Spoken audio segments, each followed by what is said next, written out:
Новым днем, Республика! Телевизионные жаворонки продолжают работать для того, чтобы ваш день начинался только с добрых и свежих новостей. Меня зовут Ларина Сукуева, и я очень рада видеть вас в нашей светлой, уютной и предновогодней студии. На календаре 11 декабря, пятница, и сегодня Международный день гор и Международный день танго. Также сегодняшняя дата известна тем, что в этот день был учрежден Андреевский флаг для военного флота России. Это случилось в 1699 году, а учреждал флаг сам Петр I. Еще 11 декабря состоялась шестая и последняя в программе «Аполлон» высадка людей на Луну. Это было в 1972 году, и с тех пор по Луне из людей никто не ходил. Вот такие события сегодняшнего дня. А чем нас удивят синоптики, давайте узнаем прямо сейчас. Прогноз погоды на канале НВК Саха. Итак, сегодня в 6 часов утра температура воздуха составила в центральных улусах минус 45, минус 47 градусов, а днем ожидается 41-45 градусов мороза. В Заречье минус 42, минус 47, это утренняя температура, а дневная 42-46. На юге чуть теплее, в 6 часов утра было минус 33. Минус 43, днем ожидается аналогичная температура. В Вилюйской группе улусов утренняя температура 42-45, днем ожидается 41-43. В Нижнеленских улусах в 6 часов утра было минус 36, минус 47, днем ожидается 34-45. На западе 35-47 это утром, а днем 35-45. В Колыму-Дигирских улусах 35-43, это утренняя температура, а дневная 35, минус 42. В Вянских улусах утром минус 42, минус 43, днем минус 42, 43 градуса. На северо-западе 29-38 утром и днем 29-35. Сегодня в городе Якутске в 6 часов утра температура воздуха составила и на Гемине, и в аэропорту минус 43 градуса. Атмосферное давление 760 миллиметров ртутного столба. Ветер слабый 2 метра в секунду, туман, и днем ожидается 40-42 градуса ниже нуля. Объявлен актированный день для ребят с 1 по 5 классы. Сейчас я передаю слово своим коллегам из службы новостей. Не переключайтесь, мы с вами увидимся через несколько мгновений.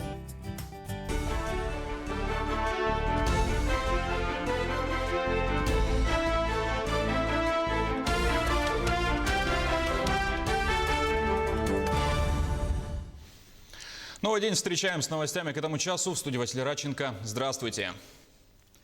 Вице-премьер Юрий Трутнев поручил проверить, как борются с коронавирусом в труднодоступных районах Дальнего Востока. Такое поручение он дал главным федеральным инспекторам. Они представят соответствующий доклад в конце следующей недели. Наиболее сложная ситуация в Дальневосточном федеральном округе складывается в Приморском крае, Якутии, Бурятии, Забайкалье и Хабаровском крае. Заболевшие выявляются не только в крупных населенных пунктах, но и на отдаленных территориях. Больницы и торговые центры должны будут иметь средства индивидуальной защиты от пожаров. Это предусмотрено правилами противопожарного режима, вступающими в силу с 1 января 2021 года. Требование распространено и на объекты с массовым пребыванием людей. Целостность оборудования и средств должна проверяться не реже 1 раза в год. При этом новыми правилами отменена норма, по которой глава больницы или здания, в котором ночью находятся люди, должен был ежедневно сообщать в ближайшую пожарную часть о количестве этих людей. С 20 декабря стартуют дистанционные курсы по сити-фермерству. Проект реализует Центр опережающей профессиональной подготовки совместно с Якутским сельхозтехникумом. Курс рассчитан на 54 часа и предназначен для агропрофилированных школ, мастеров производственного обучения, готовящих стартапов в городском фермерстве и других. Обучение будет проходить дистанционно на специальной платформе. При этом будет как теория, так и практика. По окончании курса выдается удостоверение установленного образца. Теоретическая часть курса полностью тоже в электронном варианте, да, практическая часть курса дается в формате видеоуроков. Также слушатели по результатам данного курса смогут собрать самостоятельно такое оборудование. Направление данного курса – это технология выращивания агрокультур на гидропонных установках. Первый поток – это курсы повышения квалификации, поэтому мы принимаем людей, у которых уже есть среднее образование или высшее образование. Слушатели в итоге курса получают удостоверение о повышении квалификации, объем курса 54 часа. Россию текущей зимой ожидает переменчивая погода. Периоды потепления будут сменяться сильными морозами. Об этом сообщил научный руководитель Гидрометцентра страны. В сообщении сказано, что нынешняя зима не ожидается суровой, но все-таки будут чередоваться периоды потепления и похолодания. Будут также и часто повторяться оттепели и холодная погода. Текущая зима будет значительно отличаться от прошлой, когда наблюдался устойчивый режим погоды. Главную новогоднюю ель страны, которая украсит соборную площадь Кремля, срубили под Наро-Фоминском. 96-летнюю красавицу выбрали из 50 претенденток. Ель очень высокая, 25 метров. Ее укоротят на несколько метров, иначе в Кремль дерево завести будет невозможно.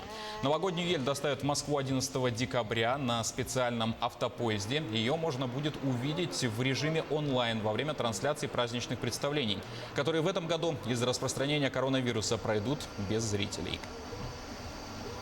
На этом пока все. Спасибо за внимание. Хорошего вам дня.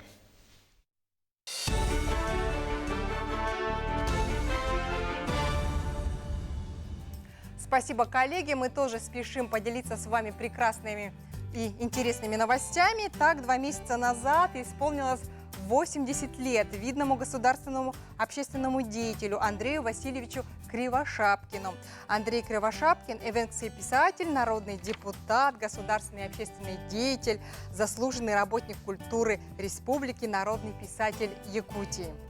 Сердцем и душой стремится поэт в родные края, туда, где синие горы ласково шепчутся бесконечным небом, где хрустальные ручьи шаловливо несутся задорным журчанием, где олени лавины спускаются в низину, туда, где живут родные и близкие, смелые и отважные, искренние и добрые, настоящие дети Севера. Достойный сын своего народа, с малых лет впитавший в себя все соки родной земли, родного мелодичного языка с нежной песней матери. Сегодня Андрей Васильевич Кривошапкин – видный политический и общественный деятель, народный писатель, ученый и настоящий духовный отец всех северных народов нашей республики.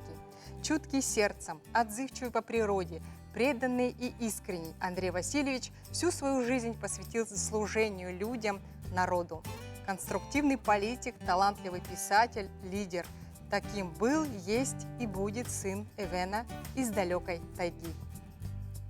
Эти прекрасные строки моя коллега Сметанина Наталья посвятила Андрею Кривошапкину в честь его юбилея. Мы присоединяемся к поздравлениям и к этим замечательным словам. Ну а сейчас давайте погрузимся в мир эзотерики и узнаем, что обещают на сегодняшний день астрологи.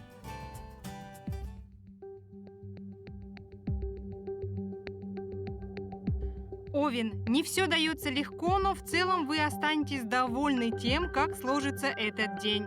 Будет возможность восстановить старые связи. Не исключено, что давние знакомые предложат какие-то интересные проекты. Телец. Благоприятный, плодотворный день. Вы готовы много работать, старайтесь ничего не откладывать на потом. Окружающие часто будут обращаться к вам за советом и помощью. Ваш авторитет растет. Близнецы. Благоприятный день для знакомств и общения в неформальной обстановке. Можно обсуждать самые сложные вопросы, не опасаясь, что это приведет к разногласиям и спорам. Рак. Вероятны перемены к лучшему в личных отношениях. Неплохой день для решения бытовых проблем, покупки каких-то полезных вещей для дома. В конце дня вероятны неожиданные приятные встречи. Лев. В течение всего дня у вас будет невероятный пик активности, но большую часть дел и важных мероприятий распределите на начало дня. Дева. Наступил подходящий момент для того, чтобы взяться за масштабные дела и проекты, к которым вы раньше не решались подступиться. Делайте первые шаги без спешки. Весы. Этот непростой день приносит много соблазнов. Проявите предусмотрительность, и позже вы не раз поблагодарите себя за это. Будьте настороже с новыми знакомыми. Скорпион. Удачный день. Возможны значительные денежные поступления и интересные деловые предложения. Не исключены полезные знакомства. Хорошо проходят любые встречи и переговоры. Стрелец. Вашей активности сегодня нет равных, и поэтому вы блестяще справитесь со всеми профессиональными обязанностями. Постарайтесь быть вежливой со своими коллегами, ведь не все могут работать в вашем быстром ритме. Козерог. Непростой день. Нужна настойчивость и терпение, чтобы довести начатое до конца. Многое пойдет не по плану. Старайтесь сохранить равновесие. Водолей. Благоприятный день. Влияние позитивных тенденций заметно во всех сферах жизни. Вы чувствуете поддержку звезд, но не ждите, что они все сделают за вас. Сами проявляйте инициативу. Это очень нравится окружающим, многие захотят познакомиться с вами поближе. Рыбы. Не особенно простой, но все же вполне удачный день. Постарайтесь заняться делом, которое давно вызывает у вас интерес. Не исключены знакомства, которые получат романтическое продолжение. Что может подарить новогоднее настроение? Конечно же, новогодние игрушки и украшения. Их любят все, и взрослые, и дети. Они настраивают на праздничный лад, приносят в нашу жизнь частичку волшебства и чуда. Эти украшения станут прекрасным оформлением офиса в строгом стиле, а также порадуют замечательным буйством красок на домашней елке. А за волшебным Новым годом обращайтесь в магазин Хозторг. Он находится в торговом комплексе Юнимолл на Вилюйском тракте 5 километр и на Кулаковского 28. Действуют скидки по дисконтной карте. Друзья, не забывайте, что мы для вас работаем только в прямом эфире. Наш WhatsApp номер прежний 8 914 279 2262. Смело отправляйте на эти цифры свои сообщения. Может быть, у вас сегодня день рождения или другое знаковое событие. Мы обязательно вас поздравим в прямом эфире. Ну а сейчас мы уходим на короткую рекламную паузу. Увидимся через несколько минут. Не переключайтесь.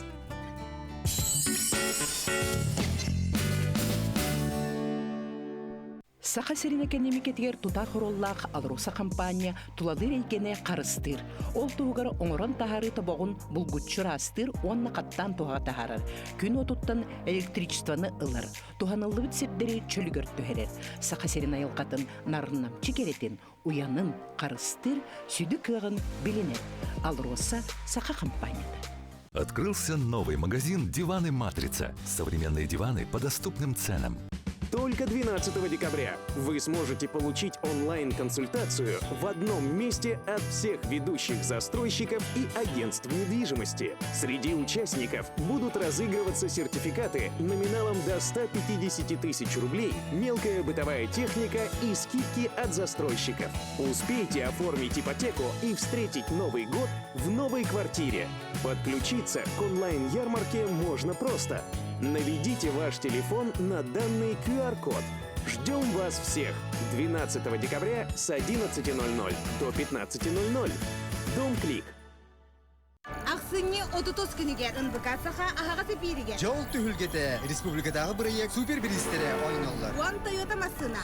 Жекускайга 15 сир участыга онтон датын сынала билистер. Ойнитуға кыттар матамир мағығын сертификаттара Жекускайга улустарға атыланалар. Саңа жылға жол түхілгеті Энджиагар. Устали от вируса гриппа и простуды?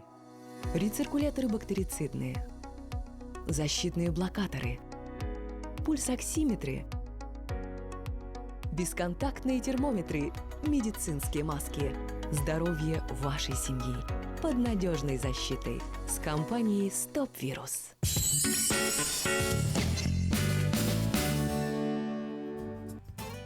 Есть в нашей стране один человек, который знает о ювелирах ювелирном искусстве и ювелирном производстве все. Это журналист, искусствовед и писатель Елена Веселая. И сегодня Елена у нас в гостях. Елена, доброе утро. Доброе. Очень рада вас видеть в нашей студии. Скажите, пожалуйста, как давно вы стали интересоваться ювелирным искусством и почему, собственно, так произошло? Вы знаете, произошло это случайно. Занимаюсь я этим последние 20 лет, 21 уже. Из них 16 лет подряд делаю вот этот вот каталог. Я специально вам его принесла показать. Это ежегодная такая книга, которая собирает все, на мой взгляд, она очень субъективная, лучшие коллекции по всему миру за год. А вообще, что такое ювелирное искусство? Вы знаете, ювелирное искусство – это, наверное, на самом деле самый сложный вопрос, который вы можете задать, потому что такого понятия, вот чтобы его сформулировать, его нет. Дело в том, что ювелирному искусству очень не повезло, потому что, в отличие от всех других искусств, у него есть стоимость. Вам не придет в голову спрашивать, сколько стоят краски у Леонардо да Винчи. Вы смотрите на Джоконду, и Джоконда важна, больше ничего не важно. А у ювелирного искусства все спрашивают, сколько карат, какая частота, сколько стоит и так далее. Именно поэтому человечество еще не определилось с этим понятием, хотя, в общем-то, исходя из того, что есть коллекционеры, есть абсолютно великие люди, которые посвятили этому жизнь, в общем-то, это понятие начинает как-то формироваться именно сейчас. Я бы сказала так, если говорить коротко, ювелирное искусство – это сочетание эстетики, красоты, истории. Ценность в этом перечне играет, наверное, последнюю роль. Ценность, я имею в виду, материальная. Ну, вы, наверное, Елена, как никто другой знаете, да, вот как можно отличить музейный ювелирный предмет от украшений обычных, которые мы носим вот в жизни? Чем это отличается и можно ли различить обычному человеку? Ну, я думаю, да, конечно, нужна некая насмотренность, конечно, нужно понимать, на что ты смотришь и куда смотреть.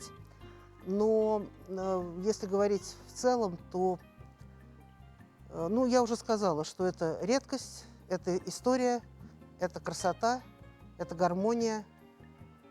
Если вы смотрите на произведение искусства, на любое произведение искусства, в общем-то, вы учитываете ровно эти же параметры. То есть это фамильные драгоценности, может быть? Это не обязательно фамильные драгоценности. Понимаете, фамильные драгоценности далеко не всегда являются ценностью. Очень часто это сентиментальная ценность. То есть это важно вашей семье, но это совершенно не важно с точки зрения искусства. Искусство – это немножко другое. А, например, бриллианты, украшения, Тиффани? Это как? Тиффани – 0, извините. Булгари тоже туда же, да? Нет, почему? В Булгари замечательная компания с большой историей. Безусловно, у них есть украшения, которые вошли в историю, так сказать, развития ювелирного искусства. Ну, вот, например, вот если вы сейчас на экране посмотрите на череду украшений, которые я показываю, они все принадлежат одной коллекции.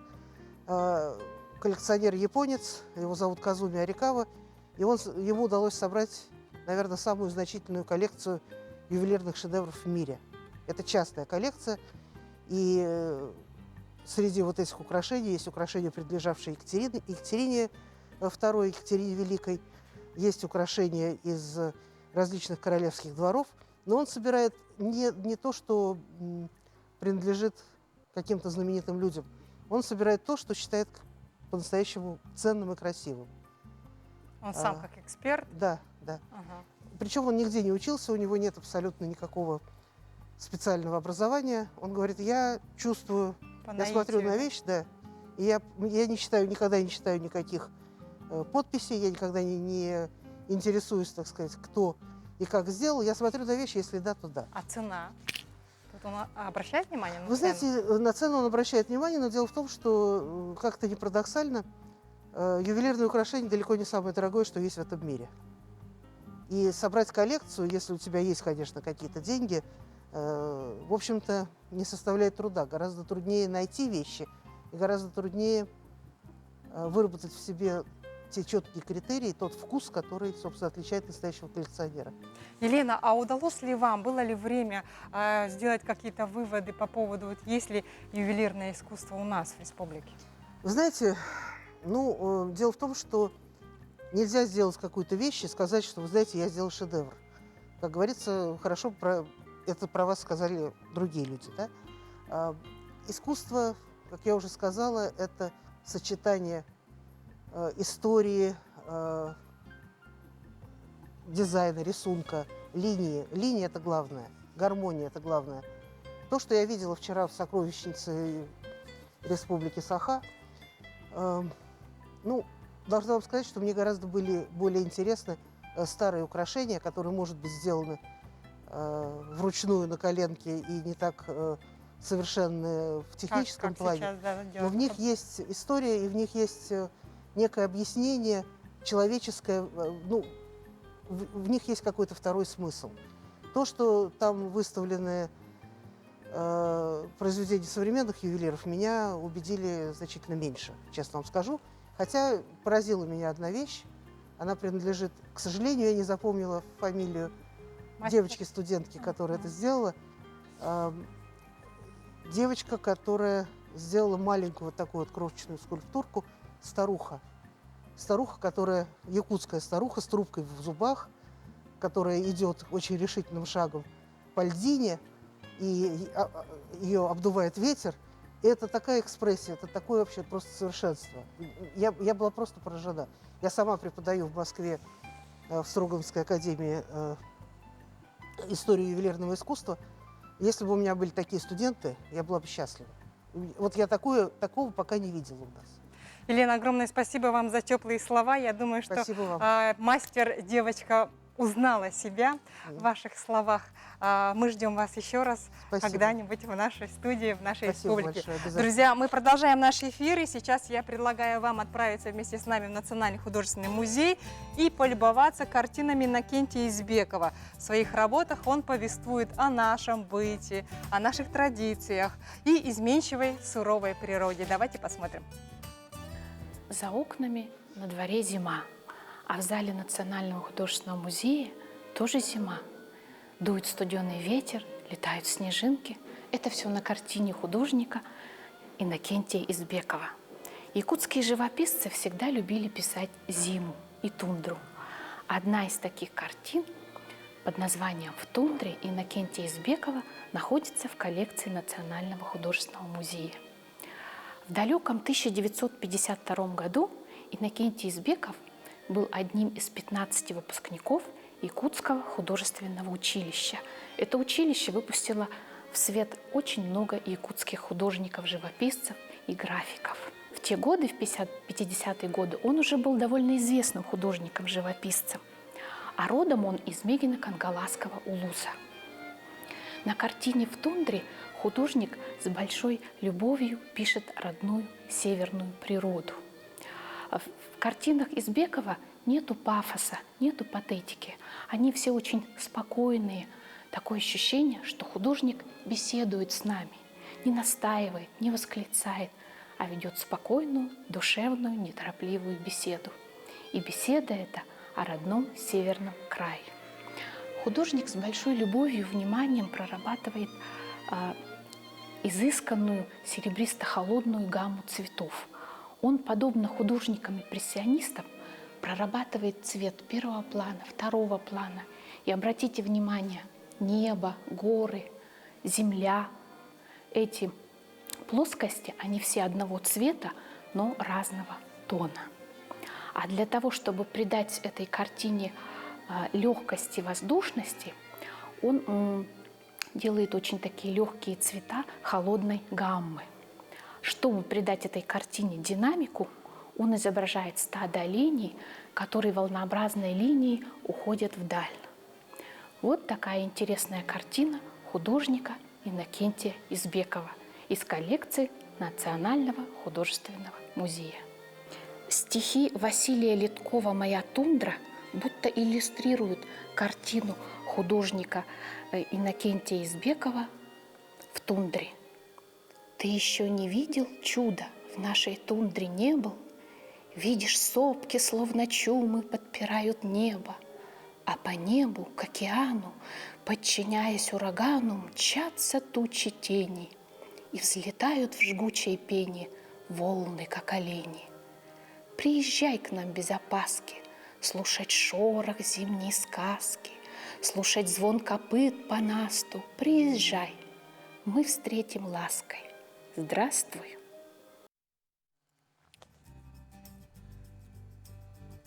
А между тем, завтра, 12 декабря, одна из старейших общественных организаций нашей республики, Ассоциация коренных малочисленных народов Севера, отмечает день рождения, 31 год.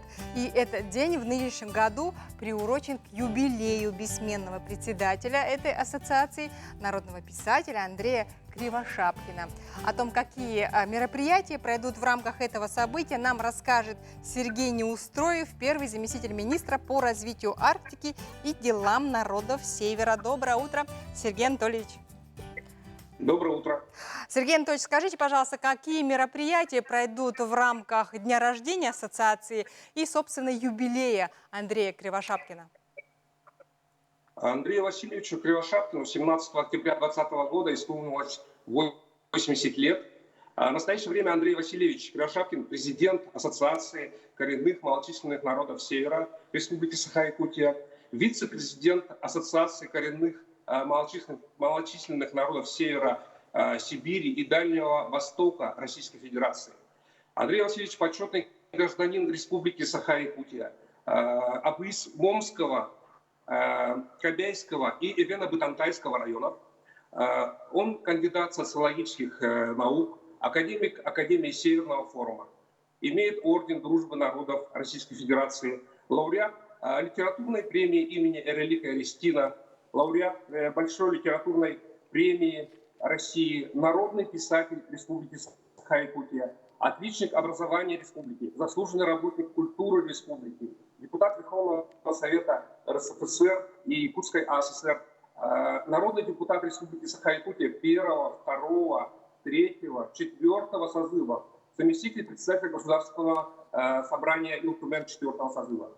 В октябре национальной издательской компанией «Бичик» была издана книга Андрея Васильевича, издание дневниковых записей Кривошапкина «Жизнь для людей – это счастье». 27-28 октября состоялась Всероссийская научно-практическая конференция в режиме онлайн, посвященная 80-летию Кривошапкина «Эвен Дукамнан Патарандули».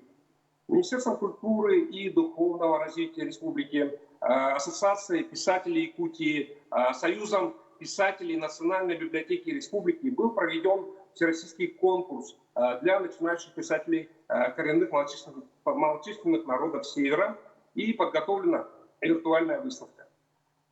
4 декабря научно-исследовательским институтом национальных школ проведен всероссийский семинар для авторов учебных пособий, учебников на языках коренных малочисленных народов Севера.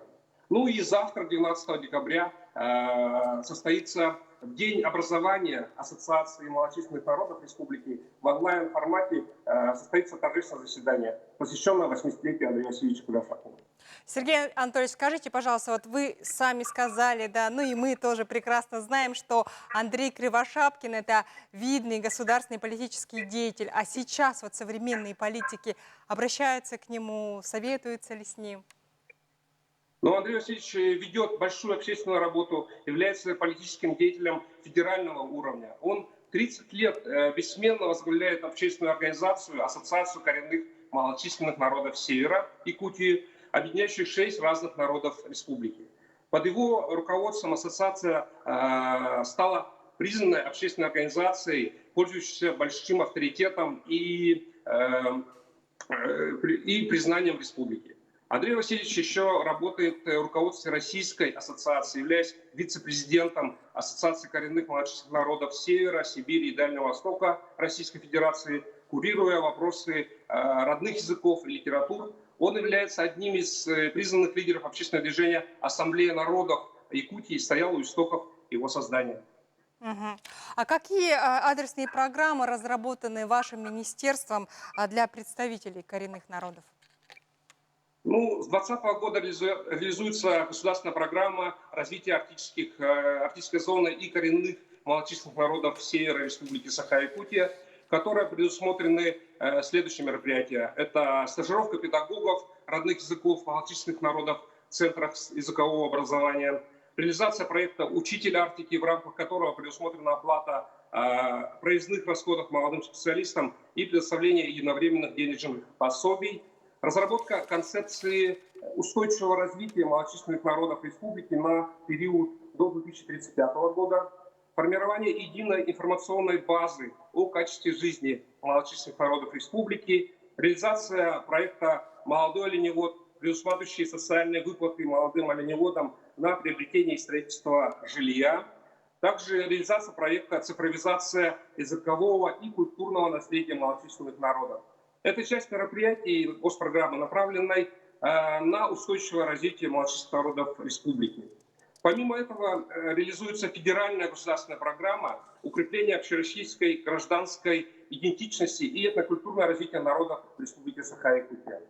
Ну, благодаря во многим заслугам Андрея Васильевича у нас Якутия является единственным субъектом России, в котором законодательно закреплено обязательность проведения этнологической экспертизы. В соответствии с законом экспертиза проводится до принятия решения о реализации намечаемой хозяйственной деятельности в местах проживания КМНС, и при этом промышленное предприятие обязано возместить грядущие потери коренного населения. Огромное спасибо, Сергей Анатольевич, за участие в нашей утренней программе. Я желаю вам удачи, хорошего настроения. И напоминаю, что сейчас у нас на связи был Сергей Неустроев, первый заместитель министра по развитию Арктики и делам народов Севера. Друзья, сейчас мы уходим на короткую рекламную паузу. Не переключайтесь, увидимся через несколько мгновений.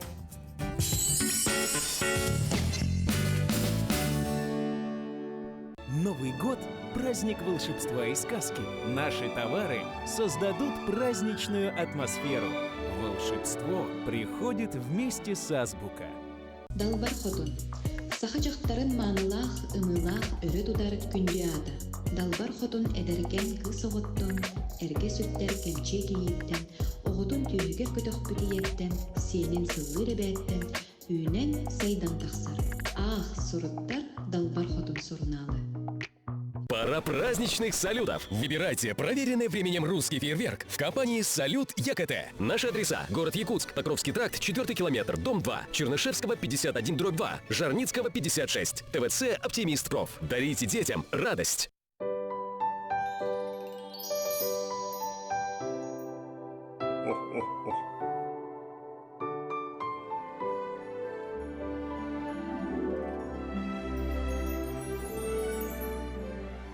НХЗ Групп. Сказочно вкусного Нового года. Сағабыт сайттам жонун уру ювелирне компания саңа жылынан әғартелир. Үйөрү көтү үктелленен, жол соргу кынаттанын, чугас, таптыр жоңутугар уру седерей оңоқтырын, бәләхундум. Уругут тенейдин. Все в жизни определяет выбор. Следовать за воображением без оглядки на условности. Формировать круг общения чувствами, а не расчетом. Обращаться к миру на языке музыки и быть понятым. Любить оригинальные решения, видя в них ключ к уникальности. Утум Плюс. Всегда больше, чем просто дом.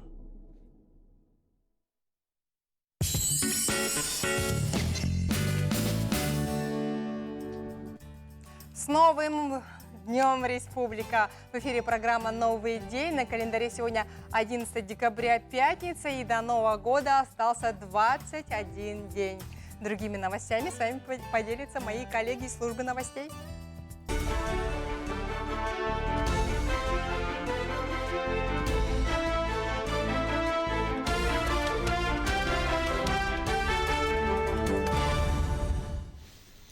Новый день встречаем с новостями к этому часу. В студии Василий Радченко. Здравствуйте. Вице-премьер Юрий Трутнев поручил проверить, как борются с коронавирусом в труднодоступных районах Дальнего Востока. Такое поручение он дал главным федеральным инспекторам. Они представят соответствующий доклад в конце следующей недели. Наиболее сложная ситуация в Дальневосточном федеральном округе складывается в Приморском крае, Якутии, Бурятии, Забайкалье и Хабаровском крае. Заболевшие выявляются не только в крупных населенных пунктах, но и на отдаленных территориях. Больницы и торговые центры должны будут иметь средства индивидуальной защиты от пожаров. Это предусмотрено правилами противопожарного режима, вступающими в силу с 1 января 2021 года. Требование распространено и на объекты с массовым пребыванием людей. Целостность оборудования и средств должна проверяться не реже одного раза в год. При этом новыми правилами отменена норма, по которой глава больницы или здания, в котором ночью находятся люди, должен был ежедневно сообщать в ближайшую пожарную часть о количестве этих людей. С 20 декабря стартуют дистанционные курсы по сити-фермерству. Проект реализует Центр опережающей профессиональной подготовки совместно с Якутским сельхозтехникумом.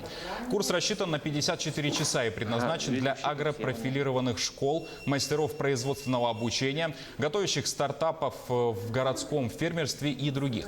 Обучение будет проходить дистанционно на специальной платформе. При этом будет как теория, так и практика. По окончании курса выдается удостоверение установленного образца. Теоретическая часть курса полностью тоже в электронном варианте, да, практическая часть курса дается в формате видеоуроков. Также слушатели по результатам данного курса смогут собрать самостоятельно такое оборудование. Направление данного курса – это технология выращивания агрокультур на гидропонных установках. Первый поток – это курсы повышения квалификации, поэтому мы принимаем людей, у которых уже есть среднее образование или высшее образование. Слушатели в итоге курса получают удостоверение о повышении квалификации, объем курса 54 часа. Россию текущей зимой ожидает переменчивая погода. Периоды потепления будут сменяться сильными морозами. Об этом сообщил научный руководитель Гидрометцентра страны. В сообщении сказано, что нынешняя зима не ожидается суровой, но все-таки будут чередоваться периоды потепления и похолодания. Будут также и часто повторяться оттепели и холодная погода. Текущая зима будет значительно отличаться от прошлой, когда наблюдался устойчивый режим погоды.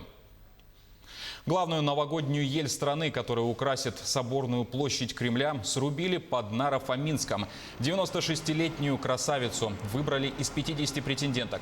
Ель очень высокая, 25 метров. Ее укоротят на несколько метров, иначе в Кремль дерево завести будет невозможно. Новогоднюю ель доставят в Москву 11 декабря на специальном автопоезде. Ее можно будет увидеть в режиме онлайн во время трансляции праздничных представлений, которые в этом году из-за распространения коронавируса пройдут без зрителей. На этом пока все. Спасибо за внимание и хорошего вам дня.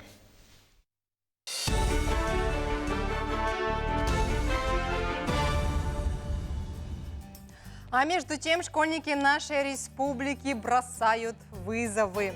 На базе Малой академии наук идет активная работа школьников со всех уголков нашей республики и участников всероссийского конкурса научно-технологических проектов «Большие вызовы».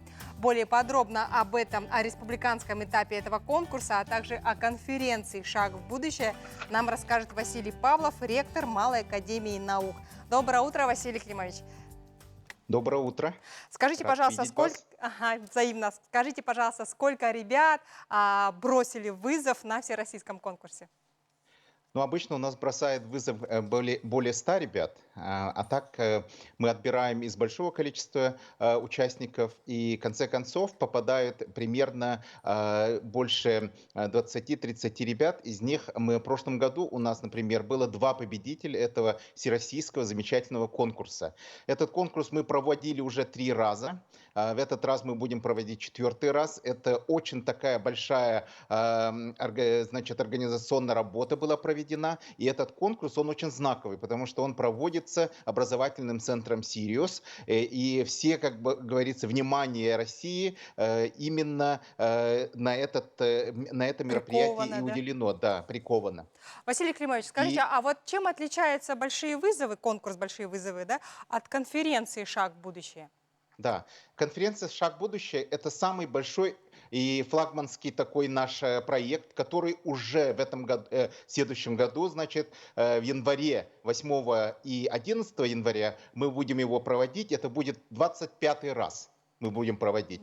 То есть мы начали этот проект с 1996 года, и как раз это было начало нам дал наш первый президент Михаил Ефимович Николаев. Мы начали там со 100 проектов, и сейчас проектов 1300. Участвует огромное количество детей. В общем, на школьном этапе это примерно более 15 тысяч проектов проходит отбор, и на районный этап приходит примерно, в этом году их было 4656. Из них мы отбираем 1300, и все 1300 этих проектов по 35 секциям, значит, будут рассматривать наши жюри, 400 экспертов. Это 2 дня пройдет, 9-10 января. Это огромное дело. Значит, на Дальнем Востоке это такой уникальнейший проект, потому что такого масштабного проекта нету, да и в России он считается тоже уникальным. И наши ребята всегда побеждают. Вот из этих ребят 1300, 209 детей получают так называемые рекомендации и будут участвовать в 15 разных мероприятиях, очень интересных, всероссийских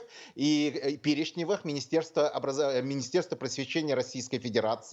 И в прошлом году, например, 129 из них стали призерами и победителями. Из них поступили самые лучшие учебные заведения нашей страны. Примерно лучшие из них поступили, как говорится, выдающиеся вузы. И при этом я хочу сказать, да, с прошлогодних там победителей сейчас на данный момент 2, это члены нашей Малой Академии Наук, получили гранты Министерства просвещения Российской Федерации размером 125 тысяч рублей. Гранты по достижениям по математике и по информационным технологиям. Вы сказали, что нынче конференции «Шаг в будущее» исполняется 25 лет, да? А в связи с этим будут какие-либо изменения, новшества, не знаю, праздничные мероприятия? Да, в каком формате вообще пройдет? Да, с таким большим, как говорится, энтузиазмом и радостью мы приступаем в такой виртуальный мир.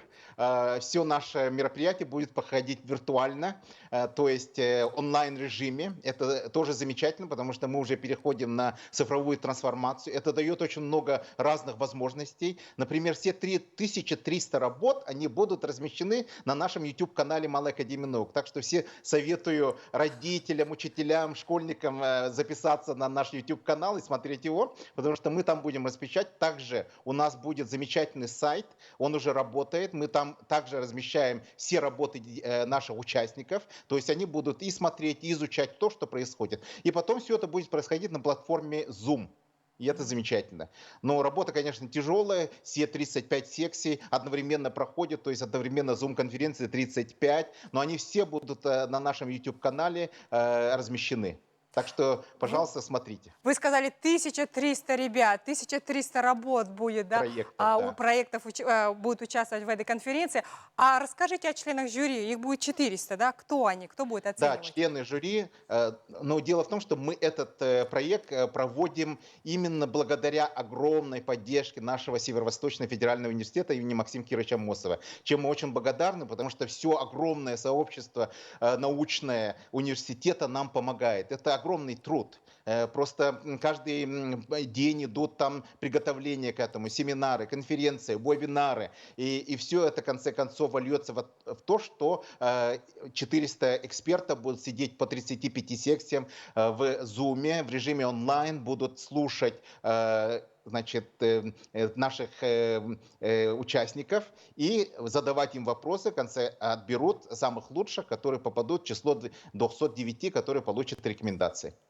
А вот вы наверняка уже сделали какой-то вывод, да, за 25 лет-то. Вот какое направление более популярное у ребят? Вот техническое направление, Якутия очень удивительная республика, потому что мы любим наши традиции, истории. Ребята очень интересуются якутской историей, культурой, историей. Вот даже такие вещи, как наш язык, да, так сказать, удивительный такой древний язык. Это все предмет изучения наших молодых юных исследователей. Но, естественно, области как робототехника, космическая инженерия, все новые, очень такие прогрессивные направления тоже сильно развиваются. Но я скажу, что у нас направление гуманитарное это такое преобладающее, естественно. Все-таки так, да. А какие у вас планы по развитию конференции «Шаг в будущее»? Шаг будущего, оно и дальше будет таким развиваться в виртуальном плане очень сильно, потому что мы хотим это все, значит, развивать и приглашать больших известных ученых, чтобы они проводили мастер-классы, лекции в это время. И я думаю, что это все будет. И каждым годом каждый ребенок, который у нас участвует, участник, он у нас регистрируется на нашем портале, который называется lk14.ru. Через него мы ведем постоянную работу с детьми, и получается, что каждый участник у нас уже попадает в нашу сферу, получается, становится членом нашего сообщества. И каждый год эта работа проходит. Дело в том, что вот те ребята, которые получили 2 наши гранты, да, они, например, с нами уже были лет 5, больше. Кирилл Куницын из Нерингри, Андрей Петров из ФТЛ из Якутска. Это ребята, которые с нами уже очень много проходили конференции и прочее. Они шагисты с самого начала и провели столько, вот десятки проектов, очень много интересных изобретений, даже запатентовали кое-что. Поэтому я считаю, что это работа, которая продвигается, и она будет расширяться. Как раз мы используем все новые технологии. Я думаю, что наше будущее очень светлое и интересное. Замечательные слова. Василий Климович, наверняка вы хотите пожелать ребятам, участникам конференции «Шаг в будущее», ну, ни пуха, ни пера, чтобы готовили. Что еще хотите пожелать? Да, замечательные слова. Действительно, я присоединяюсь к ним. Наши ребята и так самые замечательные, умные и превосходные, и прекрасные. Они всегда будут показывать свой потенциал. И, надеюсь, Россия всегда будет очень им и благодарна, и гордится ими. И они поступят в самые лучшие университеты страны и мира. Огромное, желаю, здоровья огромное и счастья. спасибо, Василий Климович, за позитив, за интересную информацию. Я желаю вам удачи и хорошего настроения. И напоминаю нашим телезрителям, что сейчас у нас на связи был Василий Климович Павлов, ректор Малой академии наук. Мы говорили о конкурсе «Большие вызовы» и научной конференции «Шаг в будущее». Сейчас мы уходим на рекламную паузу. Не переключайтесь.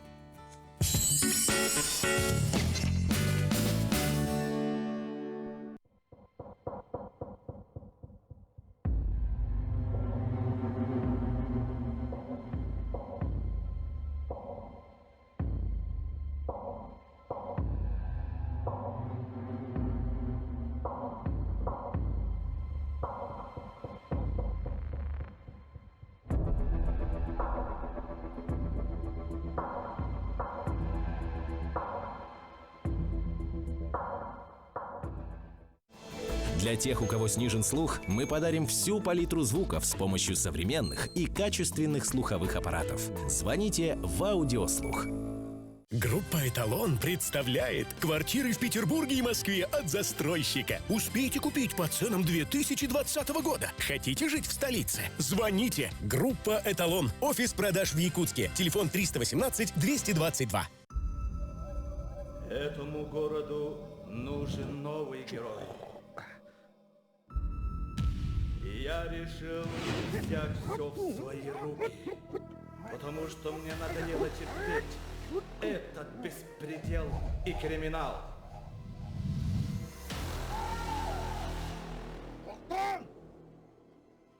Городу нужны герои. Вступайте в народную душу.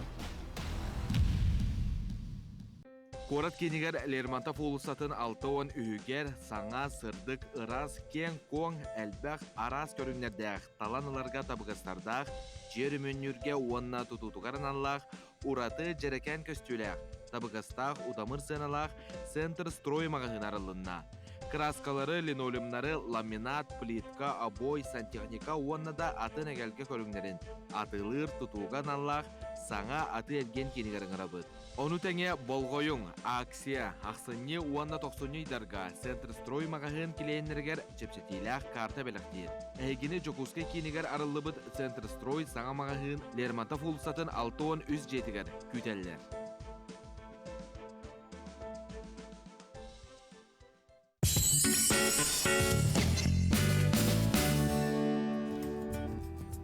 А мы хотим сказать спасибо нашим врачам. 10-й месяц медики на передовой борьбы с новой коронавирусной инфекцией COVID-19 в так называемой красной зоне.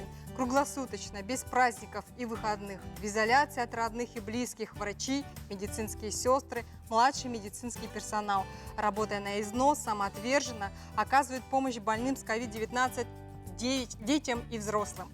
17 марта этого года, когда первый больной поступил в инфекционное отделение Якутской республиканской клинической больницы, началось противостояние медиков смертельному вирусу. Спасибо врачам, медицинским сестрам, санитарочкам вашей больницы. Так начинаются все письма, с которыми обращаются на протяжении всего периода пандемии благодарные пациенты. А медики не считают себя героями. Говорят, что это просто честно делают свое дело. За 9 месяцев пандемии на помощь инфекционистам и пульмонологам республиканской клинической пришли врачи многих других специальностей, специалисты из всех больниц и поликлиник города. Врачебное сообщество республики объединилось и делает сегодня все, чтобы спасти жизни тех, кто пострадал от вируса, и отвести угрозу заражения от здоровых. Спасибо вам, наши дорогие медицинские работники. Друзья, я напоминаю, что мы для вас работаем только в прямом эфире. Наш WhatsApp номер прежний 8 914 279 2262. Смело отправляйте на этот номер свои сообщения. У нас есть замечательное поздравление. Пишут: сегодня день рождения нашей любимой внучки Алины. Мы ее очень любим и желаем здоровья, счастья, везения и успехов во всех начинаниях. Замечательное поздравление. Мы также поздравляем Алину с днем рождения. А я хочу напомнить, что сегодня на календаре у нас 11 декабря, пятница, и сегодня отмечается Международный день гор и Международный день танго. Также сегодняшнее число известно тем, что был учрежден Андреевский флаг для военного флота России, а еще 11 декабря состоялась 6-я и последняя высадка на Луну. Это случилось в 1972 году, и с тех пор по Луне никто из людей не ходил. Вот такие события сегодняшнего дня. А теперь давайте узнаем, чем нас удивят синоптики. Будет ли холодно или тепло? Прогноз погоды на канале НВК Саха.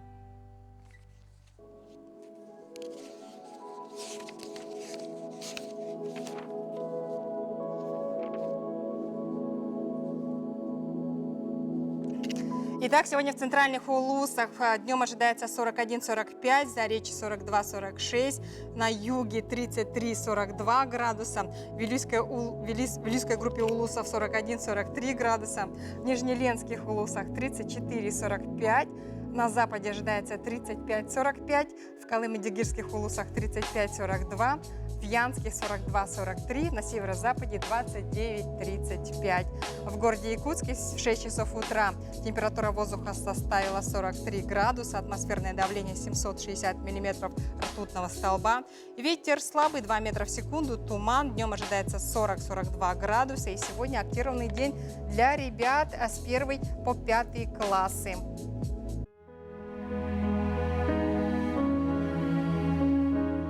Якутия – это территория великого и непостижимого пространства. Эта первозданная земля влечет человека своими пейзажами и поразительной красотой суровой северной природы. Главным богатством нашей республики являются реки. Это настоящие сокровищницы, затаившие в своих водах многообразие рыб. Федеральный закон о любительском рыболовстве и внесении изменений в отдельные законодательные акты Российской Федерации вступил в силу с 1 января 2020 года. Новая трактовка закона регулирует организацию любительского и спортивного рыболовства. Суть закона состоит в том, что рыболовство осуществляется на водных объектах общего пользования гражданами Российской Федерации свободно и бесплатно. На территории Республики Саха-Якутия суточная норма вылова регламентируется правилами рыболовства для Восточно-Сибирского рыбохозяйственного бассейна. На территории республики для каждой группы районов установлена своя суточная норма. Также с 1 января 2020 года в силу вступили правила учета рыболовных сетей и их обязательной поштучной маркировки, которые осуществляют территориальные органы Федерального агентства по рыболовству. Учету подлежат все сетные орудия, используемые для любительского рыболовства в районах Севера, Сибири и Дальнего Востока. Запрещается добыча водных биоресурсов с применением сетных орудий добычи в водных объектах рыбохозяйственного значения, за исключением добычи на рыболовных участках, предоставляемых для организации любительского лова, на участках водных объектов, указанных в приложении номер 3 правил рыболовства для Восточно-Сибирского рыбохозяйственного бассейна и на изолированных Карасевых озерах, не имеющих гидрологической связи с рекой и не предоставленных под рыболовные участки. Вне рыболовных участков запрещается применение сетных орудий. Разрешены только крючковые снасти, спиннинги летние и зимние удочки, закидушки и так далее с общим количеством крючков не более 10 штук у гражданина. С полным списком разрешенных орудий можно ознакомиться в правилах. Реки влияют на все сферы человеческой жизни. Вокруг них история и культура народов республики. В наших силах сберечь реки и их обитателей.